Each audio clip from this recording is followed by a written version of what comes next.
Good morning all of you. हम पढ़ रहे थे जननायक सुभाष चंद्र बोस। सुभाष चंद्र बोस के मृत्यु, जन्म और उन्होंने अपनी आरंभिक शिक्षा कैसे प्राप्त की, उनके पिता क्या करते थे, ये सब चीजें मैंने आपको जो पार्ट फर्स्ट था उसमें बताया। अब हम देखते हैं कि सुभाष चंद्र बोस के जो पिता थे वो ये चाहते थे कि उनके जो पुत्र थे वो विदेश में जाकर पढ़ाई करे और वहीं से कुछ अच्छा सीख के आए, अच्छा कोई एजुकेशन लेके आए, अच्छी शिक्षा प्राप्त करके आए। उसके बाद वो यहाँ पर आकर अपनी कोई भी सरकारी पद पर आसीन हो। लेकिन जो सुभाष चंद्र बोस थे वो उससे बिल्कुल भी उलट थे। वो थे हमारे जननायक। जननायक यानी कि वो भारत को आजाद कराने के लिए जी जान से लगे थे। बीए पास करने के बाद वो उन्मुक्त उड़ान उड़ने के लिए ललायत थे, लेकिन उनके पिता का सपना कुछ और ही था।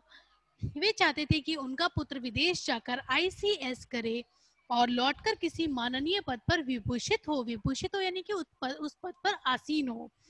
उनका पुत्र सुभाष नहीं चाहते थे कि कोई उनके पर काट ले, लेकिन जो सुभाष चंद्र बोस है वो कतई नहीं चाहते थे कि कोई उनके पर काट ले, अर्थात कि यदि वो उस पद पर बैठते हैं तो उसके बाद वो अपने मन की इच्छा पूरी नहीं कर सकेंगे।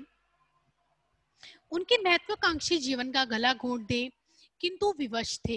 इधर पिता की आज्ञा थी और उधर विदेश जाने का सुअवसर, लेकिन वो कुछ भी नहीं कर सकते थे क्योंकि क्या था, उनके पिता की आज्ञा थी और उनको पिता की आज्ञा यदि वो मानते हैं तो उन्हें विदेश जाने का अवसर भी प्राप्त होता है। सुभाष ने आईसीएस पास करना अपना दुर्भाग्य समझा, यानी कि उन्होंने आईसीएस की परीक्षा पास की। विदेश यात्रा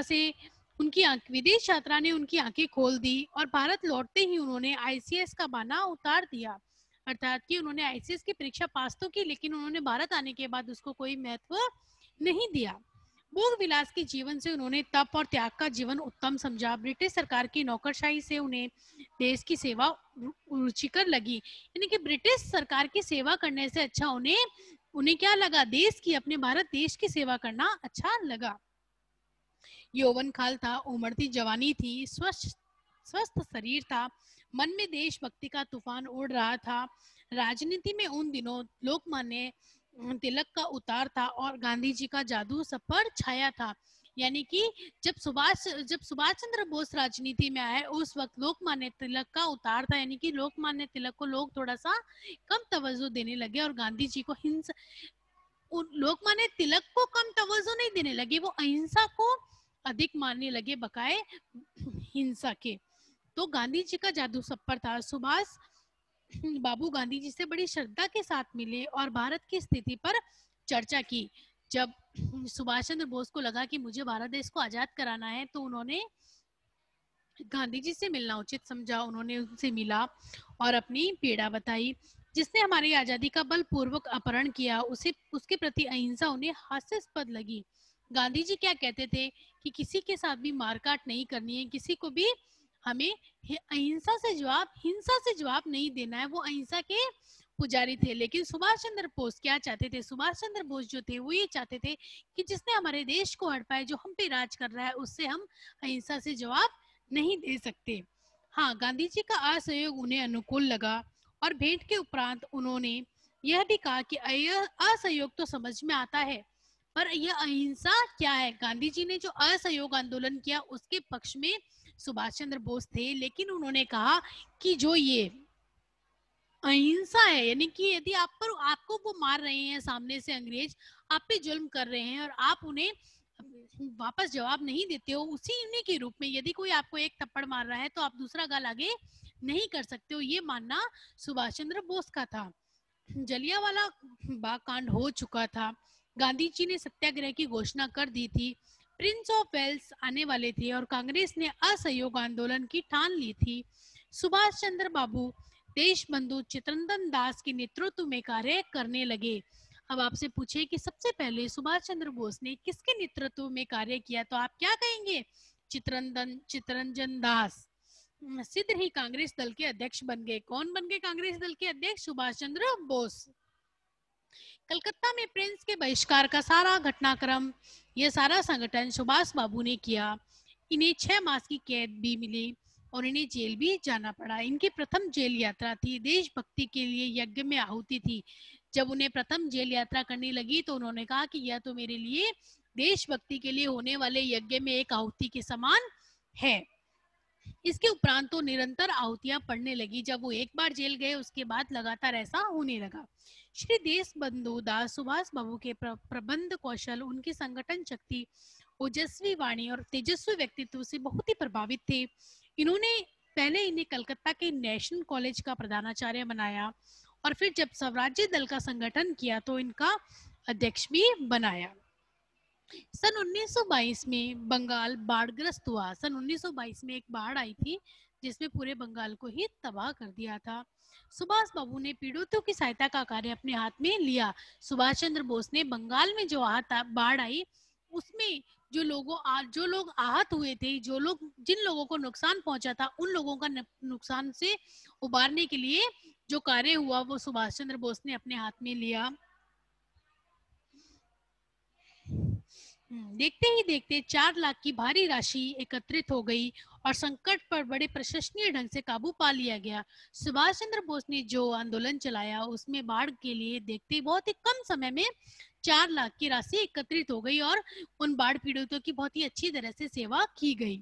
इसके उपरांत कलकत्ता नगर निगम के चुनाव हुए। स्वराज्य दल ने इसमें भाग लिया और श्री देशबंधु दास इसके मेयर निर्वाचित हुए। सुभाष बाबू मुख्य अधिकारी। जब कलकत्ता मेयर के चुनाव हुए तो चित्तरंजन दास इसके मेयर निर्वाचित हुए और मुख्य कार्यकारी या मुख्य अधिकारी सुभाष चंद्र बोस निर्वाचित हुए। पदभार संभालते ही कलकत्ता के स्थान पर सार्वजनिक सेवा का भाव जगा। मानपत्रों की प्रथा का अंत हुआ और शिक्षा में भी सुधार हुआ। किंतु ब्रिटिश सरकार को यह कैसे सहन होता। अंग्रेजी सरकार ने सुभाष बाबू को पकड़कर नजरबंद कर दिया यानी कि जब कलकत्ता में वो मुख्य अधिकारी नियुक्त हो गए और उन्होंने बहुत अच्छे कार्य करने लग गए वो जनता के लिए, तब अंग्रेजों को लगा कि ये तो हमारे विरुद्ध जा रहा है। उन्होंने उन्हें पकड़कर नजरबंद कर दिया, यानी अब उन्हीं के घर में या किसी ऐसी जगह रख दिया गया कि वहां पर वो किसी से भी मिलजुल नहीं सकते थे और हमेशा 24 घंटे उन पर पुलिस की या जो सरकारी अंग्रेज सरकार थी उनका पहरा उनके ऊपर रहता था। फिर इससे बड़ी खलबली मची। अब आप देखिए, कोई किसी भी क्रांतिकारी को जेल में डाल दिया जाए तो वो उस वक्त का माहौल ही अलग था। तो खलबली मची, आंदोलन चला कि अभियोग चलाया जाए किंतु व्यर्थ। सुभाष बाबू को मांडले की भयंकर जेल में डाल दिया गया। उस वक्त माना जाता था कि मांडले की जो जेल थी वो बहुत ही भयंकर थी क्योंकि वहां पर बहुत ही भयंकर प्रताड़नाएं दी जाती थी। जो वहां पर जेली होते थे उनको बहुत ही बुरे कार्य करवाए जाते थे, कठोर परिश्रम करवाया जाता था। इधर सारे देश में सुभाष की कीर्ति फैली और उधर मांडले जेल की यातनाओं ने उनको क्षय का रोगी बना दिया। अंग्रेजी सत्ता उन्हें छोड़ने को तैयार नहीं। अंग्रेजी सत्ता यानी कि अंग्रेजों को ये पता लग गया था कि यदि हम सुभाष चंद्र बोस को छोड़ते हैं तो वो हमारे लिए कहीं ना कहीं नुकसानदायक है, इसीलिए अंग्रेज सरकार उन्हें छोड़ने के लिए तैयार नहीं थी। सुभाष किंतु शर्त यह थी, लेकिन फिर बाद में जब विद्रोह बढ़ने लगा तो अंग्रेज सरकार उन्हें छोड़ने को मजबूर हुई। लेकिन उन्होंने एक शर्त क्या रखी? उन्होंने शर्त रखी कि सुभाष बाबू भारत नहीं जाएंगे, अपितु विदेश चले जाएंगे। सुभाष बाबू की विद्रोही आत्मा ने अन्याय के आगे झुकना नहीं सीखा था। परिणाम यह हुआ कि सुभाष बाबू जेल से मुक्त हुए और भारत लौट आए। अंग्रेजों ने क्या किया कि अंग्रेजों ने कहा कि हम उन्हें मांडले जेल से छोड़ तो देंगे लेकिन ये भारत नहीं आएंगे, ये हम सीधा विदेश जाएंगे। लेकिन जो सुभाष चंद्र बोस की आत्मा थी वो इसको कभी भी स्वीकार नहीं करती थी। जैसे ही वो जेल से बाहर आए उन्होंने क्या किया, उन्होंने विदेश जाने के बजाय भारत लौटना अच्छा आवश्यक समझा। श्री देशबंधु दास का देहांत हो चुका था। राजनीतिक वातावरण में बड़ा विक्षोभ यानी कि बहुत ही दुख का वातावरण था। आंदोलन से नेता उब चुके थे और चाहते थे कि औपनिवेशिक सत्ता स्वीकार कर ले। नेहरू रिपोर्ट में भी यही मांग की गई थी, किंतु सुभाष को सरकार से सहयोग की इच्छा उचित प्रतीत नहीं हुई। उन्होंने पूर्ण स्वराज्य के लिए सबको प्रेरित किया।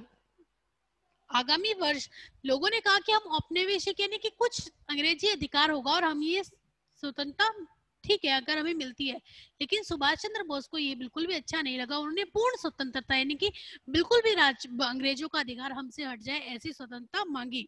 पूर्ण स्वराज्य को लक्ष्य घोषित किया और फिर सुभाष चंद्र बोस ने कहा कि हमें कोई भी उपनिवेशिक नहीं चाहिए, उपनिवेशिक सत्ता स्वीकार नहीं है, हमें पूर्ण स्वराज्य चाहिए। इसी बीच सुभाष बाबू की ब्रिटिश सरकार से इसी बीच सुभाष बाबू की स्वच्छता से ब्रिटिश सरकार चिंतित हो उठी और इसी महान नेता के जादू का सा प्रभाव रखने वाले व्यक्तित्व से आतंकित थी। जब 26 जनवरी 1930 को संविधानता दिवस मनाने के लिए सुभाष बाबू के नेतृत्व में कलकत्ता में जुलूस निकला। अब देखिए, स्वस्थ रहने लगे थे सुभाष चंद्र, जब भारत लौटे तो वो फिर से स्वस्थ रहने लगे। तो इनकी जो स्वस्थ रहने की थी, उससे भारत जो ब्रिटिश सरकार थी वो वापस से, जो भारत में राज कर रही थी, वो वापस से क्या हुई, उनको डर लगने लगा कि कहीं सुभाष चंद्र बोस फिर से अपना जादू ना दिखाने लगे।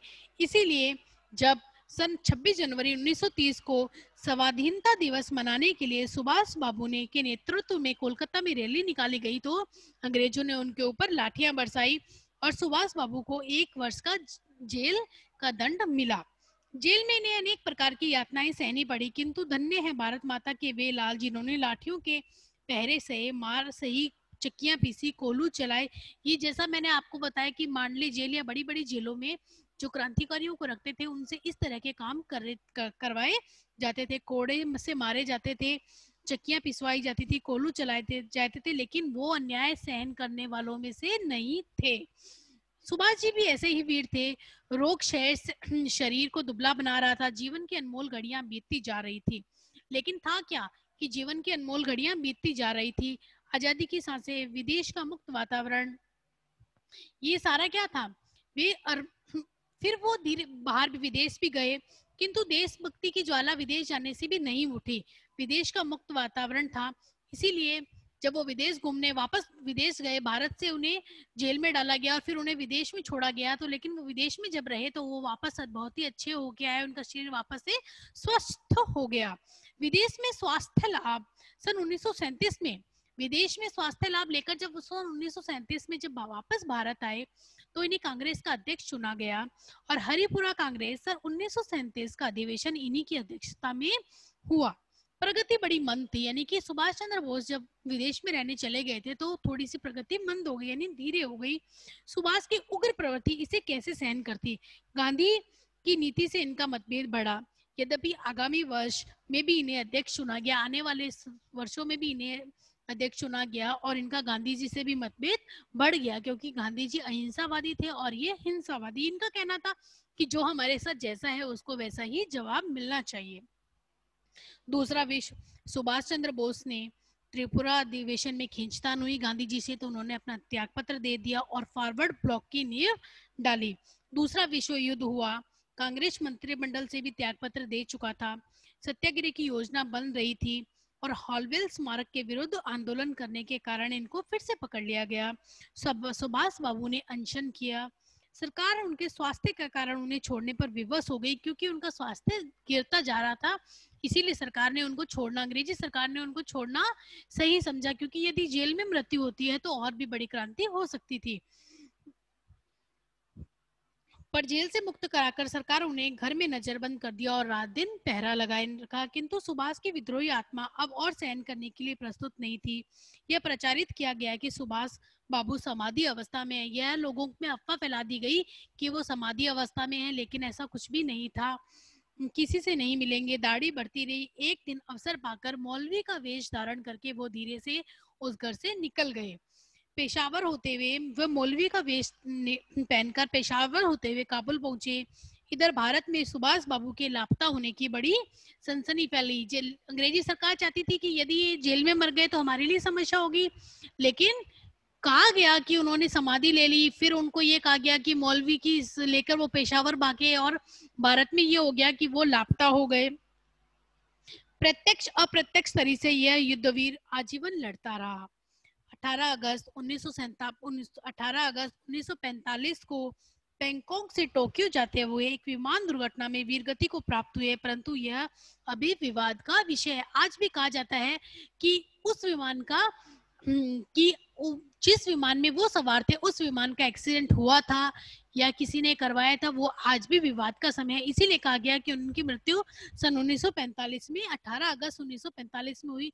इस प्रकार एक भारत देश का वीर क्रांतिकारी जो भारत देश को पूर्ण स्वराज्य दिलाने के लिए अग्रसर था और आजीवन प्रत्यक्ष और अप्रत्यक्ष तरीके से लड़ता रहा। उसने अपने जीवन काल में, पूरे जीवन काल में सब कुछ धन आयशो आराम छोड़कर भारत में अपना जी जान लगाया। वो सन 1945 में 18 अगस्त 1945 को हम सबको छोड़कर चला गया। इसी प्रकार शास्त्री जी ने हमें सुभाष चंद्र बोस के बारे के जीवन के बारे में बहुत कुछ बताया है। Okay, thank you.